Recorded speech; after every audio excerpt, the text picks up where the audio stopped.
नमस्कार, मैं हूं केशव तिवारी और अलग अंदाज में रहती हैं खबरें हमारी। भारतीय जनता पार्टी के संगठन के चुनाव पूरे देश में प्रस्तावित है। प्रदेश में सदस्यता अभियान के बाद अब चुनावी तैयारी शुरू हो चुकी है। हर जिले का चुनाव प्रभारी नियुक्त किया जा चुका है।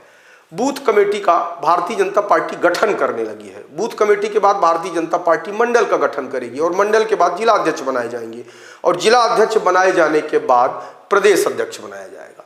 प्रदेश अध्यक्ष के रूप में प्रदेश के कई नेताओं का नाम प्रामाणिकता के साथ तो नहीं दौड़ रहा है, लेकिन हवा में दौड़ रहा है। और जब हवा में नाम दौड़ रहा है तो इस हवाबाजी में कई नाम और भी सामने आ रहे हैं। भारतीय जनता पार्टी हमेशा चौंकाने वाला काम करती है। जब प्रभात झा प्रदेश अध्यक्ष बनाए गए तो किसी को इस बात का आभास नहीं था कि प्रभात झा प्रदेश अध्यक्ष बनाए जाएंगे। जब नंद कुमार चौहान को प्रदेश अध्यक्ष बनाया गया तो भी इस बात का अंदाजा बिल्कुल नहीं था कि नंद कुमार चौहान भारतीय जनता पार्टी के प्रदेश अध्यक्ष बन जाएंगे। नंद कुमार चौहान खंडवा से भारतीय जनता पार्टी के सांसद रह चुके हैं। फिलहाल अब नंद कुमार चौहान इस दुनिया में नहीं है और उम्मीद की जा रही थी कि उनके बेटे का राजनीतिक पुनर्वास होगा, लेकिन भारतीय जनता पार्टी में परिवारवाद को कब महत्व दिया जाता है, ऐसा भारतीय जनता पार्टी कहती है। इसके बाद मध्य प्रदेश के भारतीय जनता पार्टी के अध्यक्ष जबलपुर के सांसद राकेश प्रताप सिंह भी रह चुके हैं।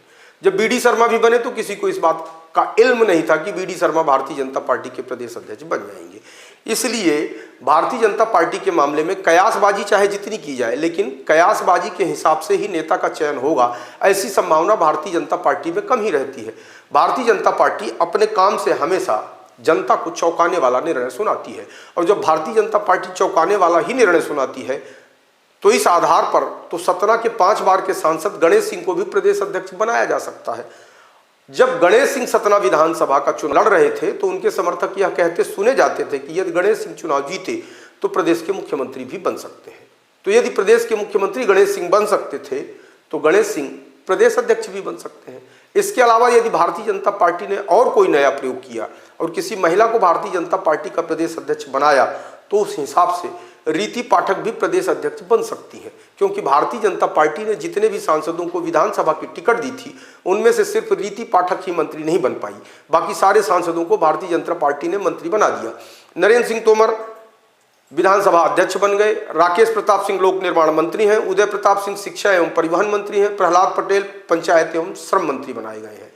2 सांसद चुनाव हार गए थे, लेकिन भारतीय जनता पार्टी ने विधानसभा चुनाव हारने वाले दोनों नेताओं को फिर से लोकसभा की टिकट दी थी और फग्गन सिंह मंडला से चुनाव जीत गए और सतना से गणेश सिंह चुनाव जीत गए।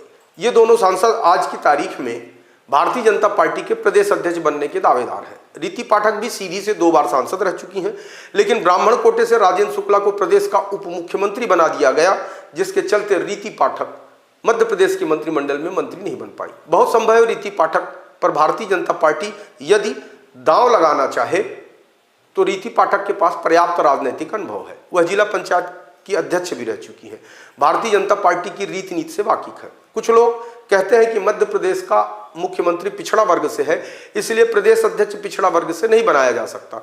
कुछ लोग यह भी कहते थे कि यदि प्रधानमंत्री गुजरात से है तो गृह मंत्री गुजरात का व्यक्ति नहीं बनाया जा सकता।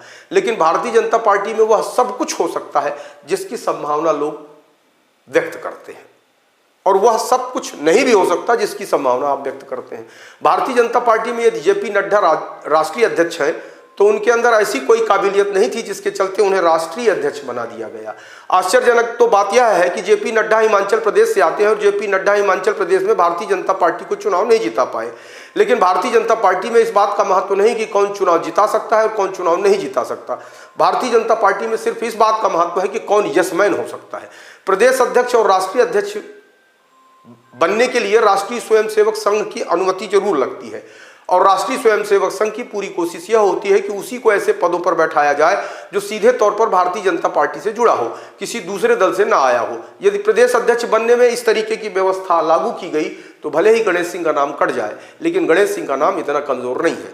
भले ही गणेश सिंह जनता दल से आए हों, लेकिन 5 बार से लगातार भारतीय जनता पार्टी की टिकट पर सांसद बन रहे हैं, तो कहीं ना कहीं राष्ट्रीय स्वयंसेवक संघ भी उन्हें पसंद करता है। आपको हमारी खबरें कैसी लगती हैं कमेंट बॉक्स में आके कमेंट कर सकते हैं, लाइक कर सकते हैं, शेयर कर सकते हैं। और यदि आपको हमारी खबरें अच्छी लगती हैं तो विशाल खबर चैनल को सब्सक्राइब कर हमें अपना आशीर्वाद जरूर प्रदान करें।